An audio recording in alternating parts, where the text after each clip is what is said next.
Since early February 2002, the US dollar has depreciated nearly 31% on a trade-weighted basis against the currencies of the major industrialized countries and more than 6% against the currencies of key developing countries.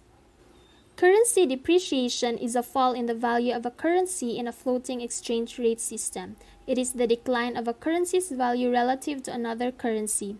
This happened to the US dollar when it depreciated against Canadian dollar and European euro. Currency depreciation can occur for a variety of reasons. This includes inflation rates, political instability, and other economic factors.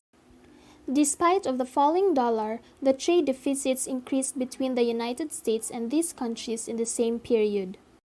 Trade deficit occurs when the value of a country's imports exceeds the value of its exports. This means that a country is buying more goods and services than it is selling. The reason why US imports so much is because they do not produce enough of some goods and lack resources. Thus, they import from other countries. The US continues to depend on certain imports to meet their needs and save money when imported goods are more economically prudent. One of the advantages of trade deficit is that it allows a country to consume more than it produces. In the short run, trade deficits can help nations to avoid shortages of goods and other economic problems. However, trade deficits can create substantial problems in the long run.